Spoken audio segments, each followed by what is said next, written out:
everybody. Today I would like to critique a video posted by a married American woman. Her name is, I think, SuereyyaB, and she is about 40 years old, I believe. And she's trying to give unmarried young women out there in America especially advice on what to do, who to look out for when they are trying to get into a relationship, whether if it's being a girlfriend or a wife. She has about 225,000 followers on Instagram, and trust me when I tell you, at least in my humble opinion, the advice that she's trying to give to these women out there is completely destructive. So let me know what you think in the comment section after I am done critiquing this video. Maybe I'm right, maybe she's crazy, who knows? But I have said enough. Let's get right into it. Cooking is not a part of being a girlfriend either. It's not even really part of being a wife.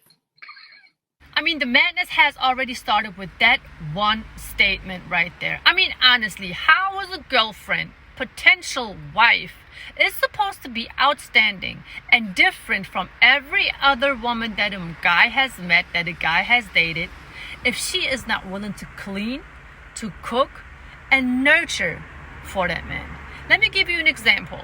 If you have a girlfriend and all your girlfriend does is look cute, she's a baddie and everything, but she's always looking at your wallet and is asking you to order food instead of actually going into the kitchen and cooking some food, what does that mean for the near future? Do you really think that that woman is going to be willing to cook for you once she has become your wife?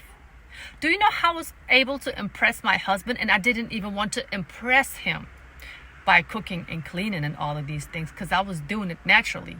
But he was like, wait a minute, this chick is different. See, what a lot of these young women don't understand, that it's important that they have to compete for a man. If you don't compete for a man, how is that man supposed to make his decision based on your actions? If you're just sitting there looking cute and you think that your reproductive organs is the only thing that you got to bring to the table and you don't have to compete for that man, you are sadly mistaken. Because every chick has boobs, every chick has a booty. The one may be bigger, the one may be smaller, but at the end of the day, what makes a difference is your actions as a woman, and men see that. Men are waking up. But now you have women like the woman that was just talking, teaching all of these women, you got to do this, you got to do that, and at the end of the day, they're not winning. They're not winning.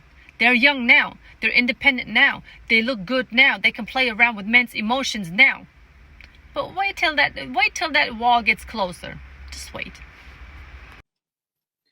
So it really doesn't have anything to do with marriage or a relationship. Okay, you cannot imagine how many of my, especially American male clients, are telling me the same thing. They are telling me they come home from work from a 10, 12-hour shift. Their woman is laying in the bed, looking messy, with an attitude, chilling with her phone all the time. That woman's basically married to her cell phone and to social media and to her friends and to whoever she's talking on social media. And I have a question for these men. Why are you with that woman? If you are coming home, you are providing everything in that household, including money, you are paying the bills, and that woman can't even have one home-cooked meal prepared for you sitting by the table? Unbelievable. Are you guys doing it because of the sexual intimacy that y'all might get from time to time? I have to tell you this, if that's the case.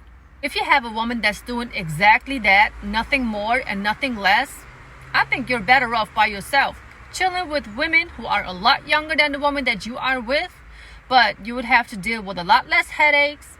You would have to deal with a lot less attitude, because most of the time, gentlemen, I believe that most of y'all who are in a relationship where the woman is not contributing to the household, to the sexual life, to you feeling good about yourself, y'all really, really suffering in silence. That's how I feel. I mean, let's be honest. A man's needs is very, very simple. All men are the same. They want peace, they want some food, they want some booty, they want some space. Now, do not let me start what a woman is expecting out of a man, because we would be sitting here for another solid 3 hours.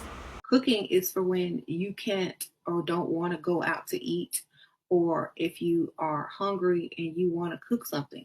It doesn't That is something that I agree with. Knowing how to cook and knowing how to care for yourself is a basic human activity, because you got to eat and cook and all of that in order to survive. But when you are in a relationship, when you are married, for example, and your husband is so wealthy to the point where you really don't have to take care of the kitchen and of the household, you have mates and everything, how are you going to contribute to that man's life besides just spending his money and looking cute? Are women willing to be a man's secretary and take phone calls, make appointments, prepare presentations, be a helpmate? I highly doubt that, because a lot of women are highly allergic to the term help and mate, especially helpmate. They don't want to see them in a position where they are supporting a man, but they're damn sure want to be in a position where they have to be supported by a man. And coming from a Turkish culture or background, there's one thing that us women would do. It doesn't matter if the man is wealthy. It doesn't matter if he's a machinist. The woman is always backing him up, cooking and cleaning, and having his slippers ready by the door before he even steps into the door. These women got it twisted, and that's why I believe that the majority of them are going to stay single forever, again, until that wall comes closer and closer and closer. And that's when they want to start their self-healing journey, because they've been hurt by men so much, when at the end of the day, all they do is just hurt themselves with their sick mentality, their sick mindset, and their even more messed up actions. What man in his right mind, would want to come home, having to deal with the, struggles of a daily work life and everything, and come home to a woman that has an attitude, but damn sure no food on the table? Anything, it's not even in the marriage vows. It ain't even in the marriage vows. But to provide and protect is, baby, how you doing? Yep, and there you have it. I swear to God, the more and more this woman talks, the more and more she sounds insane to me. And I can't be the only one who thinks that way. Let me ask you one thing. In what marriage vow did it say that the man is supposed to protect, provide, while the woman ain't doing shit? While the woman is just sitting there being lazy? While the woman is just sitting there complaining to the man about what he hasn't done? While the woman is sitting down possibly cheating on the man, while he's out there working under that sun in that heat doing construction. Now, I'm not saying that nobody is perfect. I already know this. But let's be honest. Women got a freaking nerve. And I'm not saying this to get a certain reaction out of men. I'm saying this because I see it in my environment. Men are not perfect either, but women are the ones who are most definitely delusional. Yep, so as I said in the beginning, this woman is out here giving advice to women who are not married. And I'm just sitting here thinking to myself, how in the world is she married herself and she is telling this to other women who maybe have the same goals?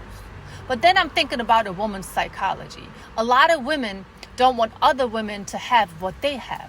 So it made sense to me. So this woman is sitting down married. She got her man going to work, which really doesn't mean that the man is happy. Now, she could be happy with what the hell she's doing, but the man could be really just be a simp and just suffer. But I'm digressing. She's out there giving this type of advice when in fact all she does is contributing to the fact that more and more women are going to stay single. Is that fair? No. Does it make sense in a woman's psychology? Yes, because low-key, a lot of women hate on each other.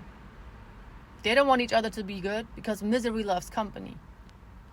So gentlemen, I'm back here to sum it up for you. If you're a woman that you are just starting to deal with, if she's not feminine, if she doesn't cook, if she doesn't clean, if she doesn't have your back, if she talks too much, too loud, she's dressing too revealing, she really doesn't know her role in the relationship, she says, bro, cut her off. Cut her off. Those are red flags. But you know what? I'm actually glad that there are women out there who act like that, because then you'll know who you shouldn't deal with.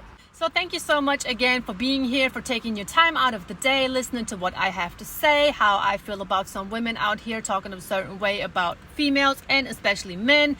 Feel free to leave a comment, a like, a dislike, whatever. I'm here for it all. And all we can do is just learn from each other. I'm trying to teach these women how to behave, to be honest with you, the do's and the don'ts. And I'm also trying to tell you, gentlemen, you better learn about your self-worth and then move accordingly. You don't have to take whatever a woman is throwing your way just because you want to be with a woman. Okay, have some self-respect, have some goals for yourself. You know, the passport bro movement is strong and it's growing, not for no reason. And yeah, just take care, and I'll talk to y'all soon.